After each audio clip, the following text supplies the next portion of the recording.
Hola, ¿cómo les va? Mi nombre es Emanuel Ronconi, soy pasante de la Cátedra de Anatomía de la Escuela de Ciencias Médicas en la Universidad Nacional del Litoral.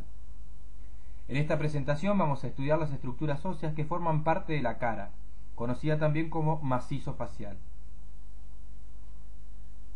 En primer lugar vamos a detallar cuáles son los huesos que forman la cara. La misma está constituida, como podemos ver en este cuadro, por 14 huesos, de los cuales tenemos que mencionar un vómer y un maxilar inferior o mandíbula, que son los únicos dos huesos impares de la cara.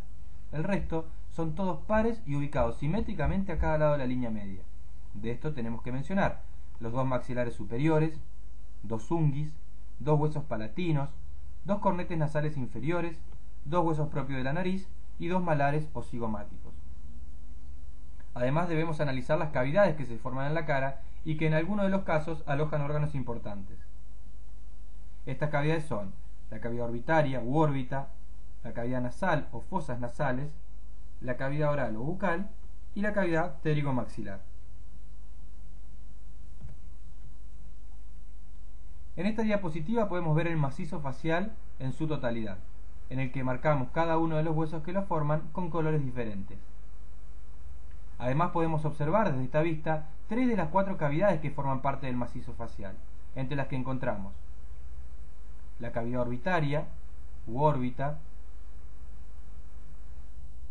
por debajo de esta la cavidad nasal, que se encuentra separada en su línea media por el tabique de la cavidad nasal. Y más abajo aún encontramos la cavidad oral o cavidad bucal. Por su parte, la fosa pterigomaxilar, para poder ser vista, tiene que ser abordada desde una cara lateral del cráneo. Ahora bien, pasemos a analizar cada uno de los huesos que forman parte de la cara, empezando por el maxilar superior. Este es un hueso irregular, como todos los huesos de la cara, que está situado por arriba de la cavidad bucal, por abajo de la órbita y hacia afuera de las fosas nasales, participando en la formación de las paredes de cada una de estas cavidades. En la línea media, el maxilar superior se articula con el maxilar superior del lado contrario. Además, este hueso articula con el hueso malar o cigomático hacia los laterales y por medio de la apófisis cigomática o malar. En esta vista podemos encontrar también las espinas nasales, los agujeros infraorbitarios y las apófisis ascendentes del maxilar superior. Volvamos ahora a la apófisis cigomática del maxilar superior. Esta estructura tiene forma de pirámide truncada y por lo tanto presenta una cara superior u orbitaria, que es triangular y forma la mayor parte del piso de la órbita. Una cara anterior o geniana, que está en relación con las partes blandas de la mejilla y en la que se observa el orificio infraorbitario, orificio este por el que emergen las ramas terminales del nervio del mismo nombre, rama del maxilar superior, que a su vez este es rama del nervio trigémino. Podemos describir también una cara posterior o cigomática, que forma la parte anterior de la fosa pterigomaxilar y su trasfondo. Y el vértice, que como mencionamos anteriormente es truncado, se articula con el hueso malar o cigomático. Esta apófisis también presenta 3 bordes que separa cada una de las caras entre sí, y una base que ocupa gran parte de la cara lateral del maxilar superior.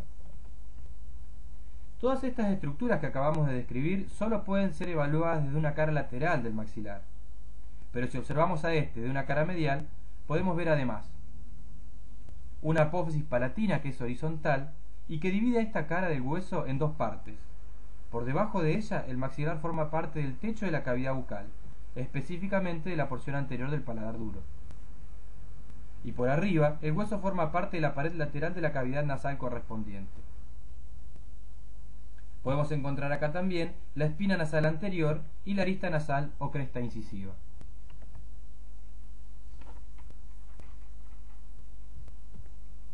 Analicemos ahora la pared de la fosa nasal. En esta encontramos, formando parte obviamente de este hueso, ¿no es cierto?, el seno maxilar, que constituye una cavidad neumática de la cavidad nasal, la apófisis ascendente hacia adelante, y entre estas 2 estructuras se forma el canal lagrimal, que después se encuentra cerrado hacia arriba por el lunguis o hueso lagrimal. En la apófisis ascendente también podemos encontrar las crestas superior e inferior, que articulan con el cornete nasal medio e inferior respectivamente. De todos los bordes de la rama ascendente, podemos decir que el borde anterior se articula con los huesos propios de la nariz. El posterior lo hace con el borde anterior del unguis o lagrimal, y el superior se articula con la escotadura nasal del frontal. Para terminar tenemos que mencionar el borde inferior o alveolar del maxilar superior, que es donde se encuentran los alvéolos, estructuras estas que permiten la implantación de las raíces de los dientes. El borde posterior, por su parte, permite la articulación del maxilar superior con el hueso palatino, formando en esta región el trasfondo de la fosa pterigomaxilar, accidente anatómico este que solo podemos ver desde una vista lateral. Analicemos ahora el hueso unguis. Este hueso es una lámina ósea, cuadrilátera, aplanada de afuera hacia adentro y situada en la pared medial de la órbita, inmediatamente por detrás de la rama ascendente del maxilar superior.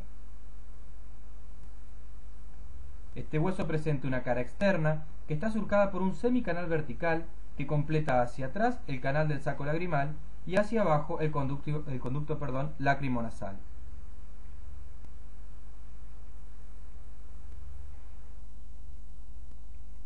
La cara interna de este hueso es irregular y se encuentra tapizada por la mucosa nasal.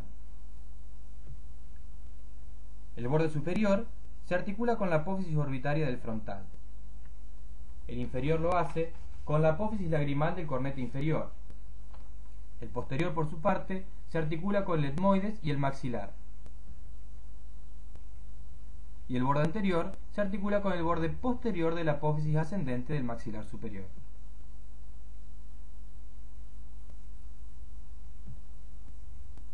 Pasemos ahora a analizar el hueso palatino. Este hueso es una lámina ósea situada por detrás del maxilar superior y que tiene forma de un ángulo diedro recto, por lo tanto se compone de una lámina horizontal y una lámina vertical. Analicemos ahora cada una de estas láminas, empezando por la lámina vertical.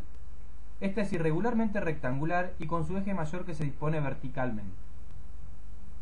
Su cara interna forma parte de la pared lateral de las fosas nasales y presenta las crestas inferior y superior, que articulan con los cornetes nasales inferior y medio respectivamente.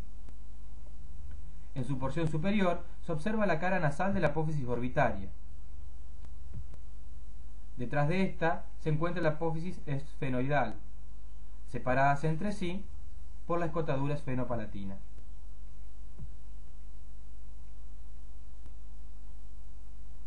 Su cara externa se articula con el hueso maxilar y el ala mayor de la apófisis pterigoide, formando la cavidad pterigopalatina que veremos más adelante.